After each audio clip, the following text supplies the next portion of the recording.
29 വയസ്സുകാരനായ അലി ബനാത്ത്, 29 വയസ്സിൽ കോടീശ്വരനായ അലി ബനാത്തിനോട് ഡോക്ടർമാർ, വലിയ വലിയ ഡോക്ടർമാർ അവസാന രോഗശൈലിയായ അലി ബനാത്തിനോട് പറഞ്ഞു, നിങ്ങളുടെ മരണം 6 മാസത്തിനുള്ളിൽ. കോടീശ്വരനായ അലി ബനാത്ത് ധരിക്കാത്ത വസ്ത്രങ്ങളില്ല, പോകാത്ത രാജ്യങ്ങളില്ല. ഓരോ രാജ്യത്തും ടൺ കണക്കിന് സ്വർണ്ണ നിക്ഷേപമുള്ള അലി ബനാത്ത് തന്റെ 29ാമത്തെ വയസ്സിൽ ഒരു രോഗം പിടിപെട്ടു.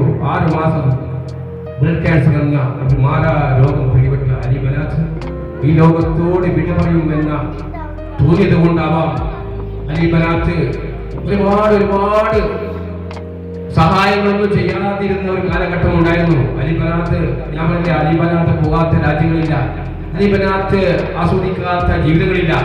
അങ്ങനെയുള്ള ഒരു ജീവിത കാലഘട്ടത്തിൽ അവസാന നിമിഷത്തിലേക്ക് തന്റെ ജീവിതം തന്നെ 6 മാസമേ ഉള്ളൂ എന്ന് വിദഗ്ധ ഡോക്ടർമാർ പറഞ്ഞപ്പോ പല സ്ഥലങ്ങളിലുള്ള ഡോക്ടർമാരെ അലി ബനാത്തിനെ കൊണ്ടുവന്ന് ചികിത്സിപ്പിച്ചു. എന്നിട്ടും രക്ഷയില്ല. അവസാനം അലി ബനാത്ത് പറഞ്ഞു 6 മാസമേ ഉള്ളൂ. താന് ഒന്നും ചിന്തിച്ചില്ല, മറ്റൊന്നും ചിന്തിച്ചില്ല. എന്റെ സമ്പാദ്യം മുഴുവനും പാവപ്പെട്ടവർക്ക് വേണ്ടി ഒഴിഞ്ഞിടുമെന്ന് ശപഥം ചെയ്ത അലി ബനാത്ത് ആഫ്രിക്കയിലെ ഇരുണ്ട ഗ്രാമത്തില് ഒരു ജീവിതത്തിന് ഒരു ഇതുപോലും ഇല്ലാത്ത ജീവിതം, ഒരു കരകളഞ്ഞുള്ള ഒരു ജീവിതത്തിലേക്ക് നരകയാതന അനുഭവിക്കുന്ന ആഫ്രിക്കയിലെ തന്റെ ജീവിതങ്ങളോട് കുട്ടികളെ അവിടെ ചേർത്തുകൊണ്ട് അദ്ദേഹം ഒരു ചാരിറ്റബിൾ ട്രസ്റ്റിന് രൂപം നൽകി.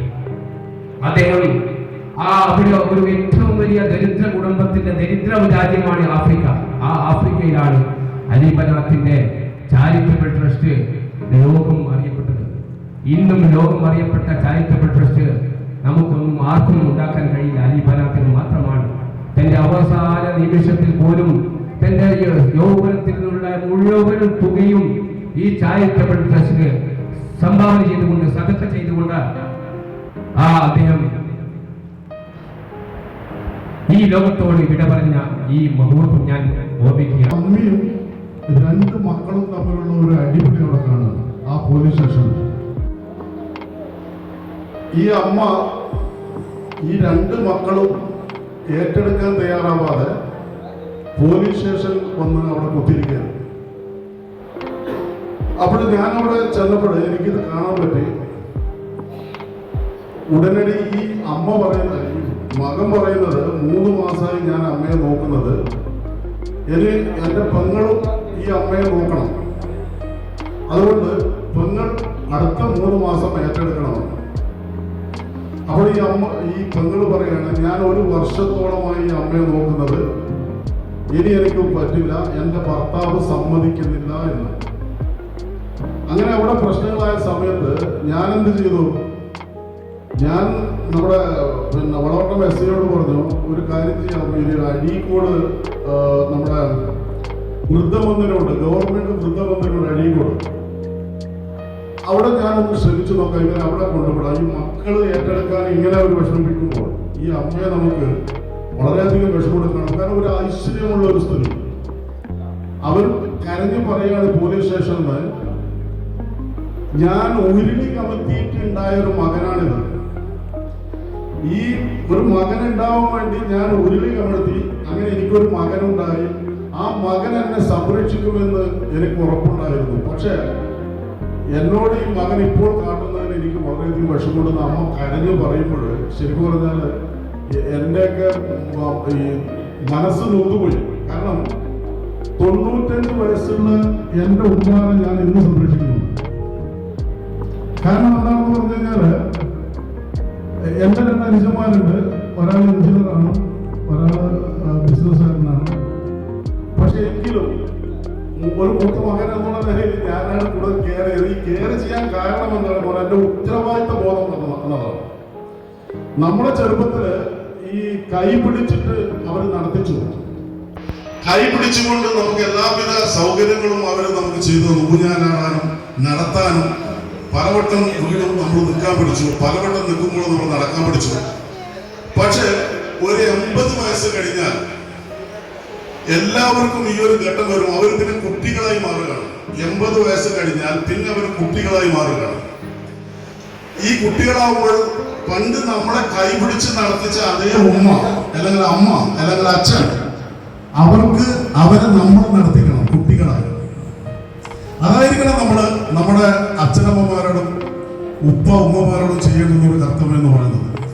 ഞാനീ പറഞ്ഞു വരുന്നത്, അപ്പൊ അങ്ങനെ ഞാൻ അവിടെ കൊണ്ടുപോയി, ഇവിടെ പിന്നെ അഴീക്കോട് അനാഥ മന്ദിരത്തിൽ കൊണ്ടുപോയപ്പോൾ അവർക്ക് മക്കളുള്ളവരെ അവർ ഏറ്റെടുക്കില്ല. ഗവൺമെന്റ് അനാഥ മന്ദിരത്തിൽ മക്കളുള്ളവരെ ഏറ്റെടുക്കാതിന്റെ പേരിൽ അവരെ തിരിച്ചയക്കാണ് ചെയ്തിരിക്കുന്നത്.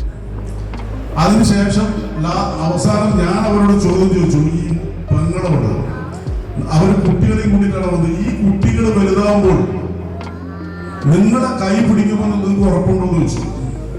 നാളെ നിങ്ങൾക്ക് എന്ത് സംഭവിക്കും അവിടെ? അപ്പോൾ നിങ്ങൾ മനസ്സിലാക്കുക, നാളെ നിങ്ങളും വയസ്സാവുമ്പോൾ ഇതേ രീതിയായിരിക്കും നിങ്ങളുടെ മക്കളും നിങ്ങളോട് ചെയ്യുക. അങ്ങനെ അവർക്ക് ഒരു ബോധോദയം വന്നതിന് ശേഷം എന്നോട് പറയാണ്, ഒരു 6 മാസം ഞാൻ അമ്മയെ നോക്കാം, പക്ഷെ ഈ 6 മാസം കഴിഞ്ഞാൽ ചേട്ടൻ നോക്കണം, പറഞ്ഞാൽ ഈ ആങ്ങളെ നോക്കണം. അങ്ങനെ ഒരു അഗ്രിമെന്റിൽ വീണ്ടും പോലീസ് സ്റ്റേഷനിൽ വന്നിട്ട് അവരെ പിരിച്ചു. അപ്പൊ നമ്മൾ ചിന്തിക്കേണ്ടത്, നമ്മളെല്ലാം ചെയ്യുന്ന നന്മ പ്രവർത്തനങ്ങള് പൈസ കൊണ്ട് മാത്രമല്ല നമുക്ക് ചെയ്യാൻ പറ്റുന്നത്.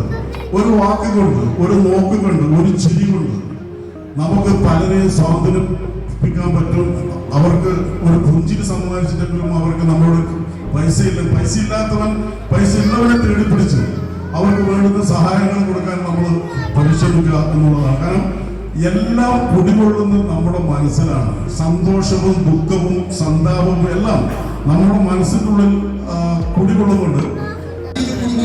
സഹായിച്ച ഒരു മാന്യ വ്യക്തിയാണ് അമൃത്സർ. ഏലക്കരയില് ഇന്ന് ജീവകാരുണ്യ പ്രവർത്തനത്തിൽ ഏറ്റവും കൂടുതൽ മാതൃക. ഒരാൾ ഇന്നേവരെ അദ്ദേഹം ചെയ്ത പ്രവർത്തനം മോശമാണ് എന്നുള്ളത് പറയാത്ത ചാരിറ്റി മേഖലയിലെ എല്ലാവർക്കും ആരെയാണ് നമ്മുടെ അലി പേരാവരും മാമു വയനാടും എല്ലാം ഇതിന്റെ ഗസ്റ്റായിട്ട് ക്ഷണിച്ചത്. അദ്ദേഹത്തെ ആചാരപ്പുറവും ക്ഷണിക്കുന്നു. ഞാൻ ഉദ്ദേശിക്കുന്ന കാര്യം എന്താണെന്ന് പറഞ്ഞാൽ, ഒരുപാട് രോഗങ്ങൾക്ക് ഗവൺമെന്റ് സംവിധാനത്തിൽ ചികിത്സകളുണ്ട്.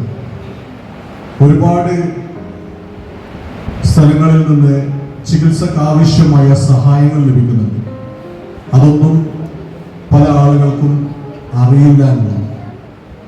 ആ അറിവ് നമുക്ക് നൽകാൻ സാധിച്ചാൽ, അല്ലെങ്കിൽ അത് ചെയ്തു കൊടുക്കാൻ സാധിച്ചാൽ, അത് നാം ചെയ്യുന്ന ഏറ്റവും വലിയ പുണ്യപ്രവൃത്തിയായിരിക്കും. അതോടൊപ്പം തന്നെ സാധാരണക്കാർ വലിയ രീതിയിലുള്ള അസുഖങ്ങൾ വന്ന് പല ഹോസ്പിറ്റലുകളും ചികിത്സക്ക് പോകുമ്പോൾ ആവശ്യത്തിനും അനാവശ്യത്തിനും ഉള്ള ചികിത്സകളാണ് ലഭിക്കുന്നത്. നമുക്ക് ആവശ്യത്തിനുള്ള ചികിത്സകൾ മാത്രം മതി. അത് അനാവശ്യ ചികിത്സകൾ ലഭിക്കാനുള്ള പ്രധാന കാരണം അവർക്ക് ഇതുമായി ബന്ധപ്പെട്ട് ചോദിക്കാനുള്ള, അല്ലെങ്കിൽ ഇത് അന്വേഷണം നടത്താനുള്ള ഒരു നാഥനില്ലായ്മ. അതിനും നമുക്ക് ഒരു പരിഹാരം കൊണ്ടുവരണം. കാരണം ഓരോ സ്ഥലങ്ങളിൽ നിന്നും ചികിത്സകൾ നടത്തുമ്പോൾ ചികിത്സകൾ എന്താണെന്ന് അറിയാതെ നമ്മൾ പണ്ട് മാങ്ങ കല്ലെറിയുന്ന പോലെ കൊണ്ടുന്നുള്ള രീതിയിലുള്ള ചികിത്സകളാണ് പല സ്ഥലത്തും പല രീതിയിലും നടന്ന് കാണുന്നത്. അതുകൊണ്ട് ചില മരുന്നുകൾ തന്നെ നമ്മുടെ രോഗികളാക്കുന്നുണ്ട്.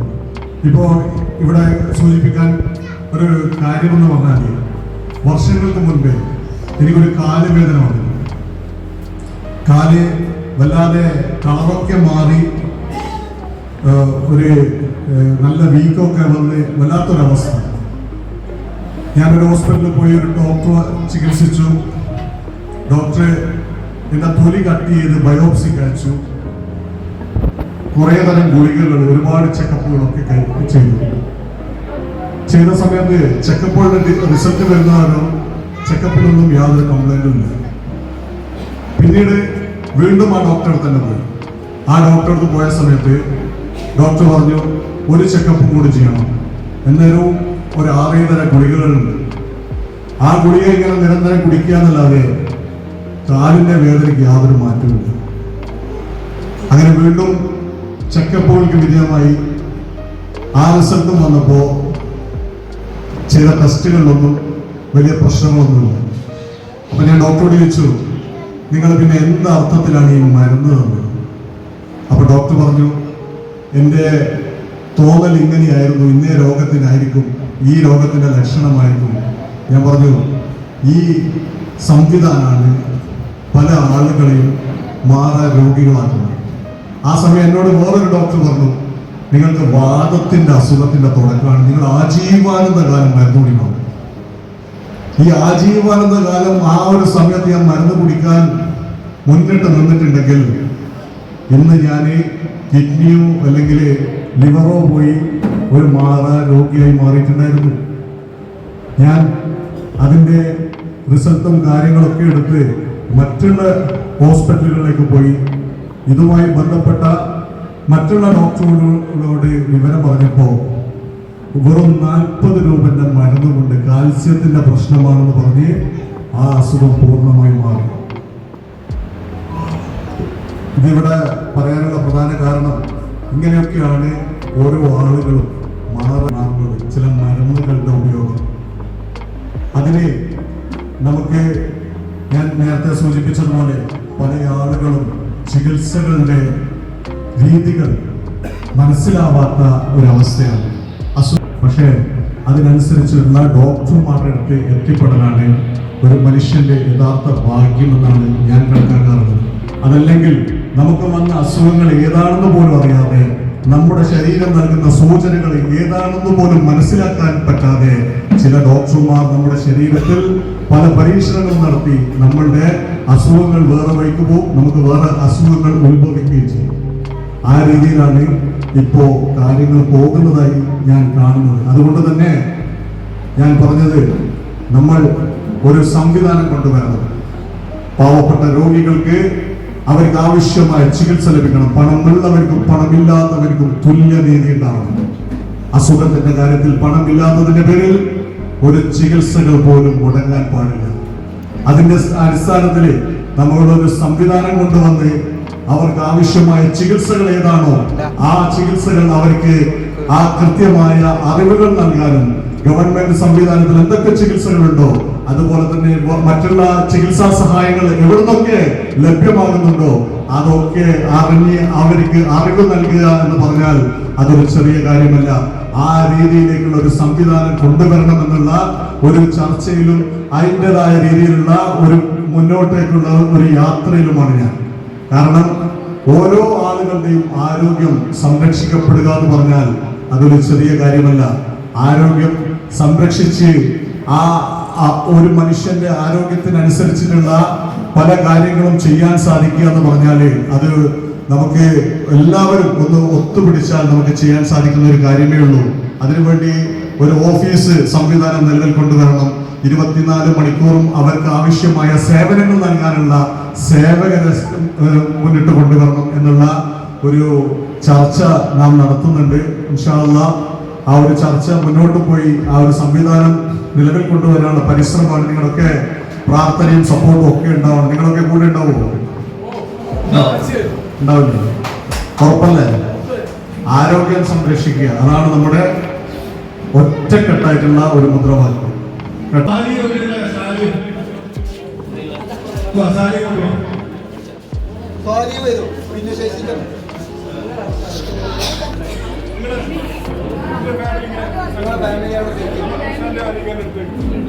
എല്ലാരും കൂടി കിട്ടുന്ന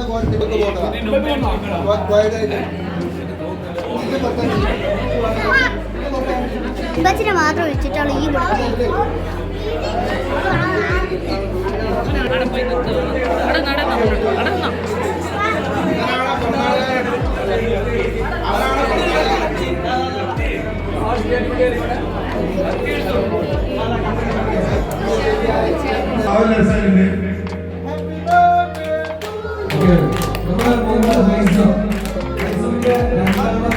ജന്മദിനമാണ്. ഇക്കാക്ക ഹംദാൻ, ഉപ്പ ഹർഷാദ്, ഉമ്മ ഹർഷിന, ഉമ്മ ഹാജറ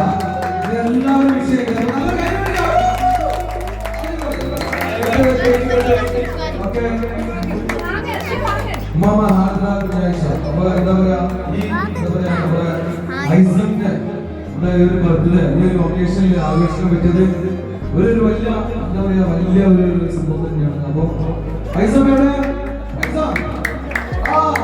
എല്ലാവരും വിഷയം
കേരളത്തിലെ പല രാഷ്ട്രീയക്കാരുണ്ടെങ്കിലും വർഷങ്ങൾക്ക് മുമ്പ് സായിപ്പുമാര് പത്രക്ക് സ്ഥലമല്ലേ അത് ഈ കോഴിക്കോട് കാപ്പാട് ഈ കാപ്പാടാണല്ലോ ആദ്യമാവുന്നത് കോഴിപ്പിടി കുരുമുളം കൊണ്ടുപോയ പിന്നെ ഇന്ത്യ മുഴുവൻ പിടിച്ചിറങ്ങി ഞാൻ ആലോചിക്കുന്നത് ആ ഒരു ഇന്ത്യയിൽ പേര് ഇവിടുത്തെ കുരുമുളൊന്നും കണ്ടേ സഹസ്രവാദ mister Madhavankutty what is the reason of the traveling? ഇല്ലടാ നിനക്കിന്റെ തലനടാ നോക്കടാ നീ അവന്മാരുമായിട്ട് കളറങ്ങി ഇല്ലടാ ഇവന്മാർക്ക് എന്റെ ആട്ടോട്ടിലേക്ക് ഇതിപ്പോ മാധവൻ മാത്രമല്ല ഈ കലകള എന്ത്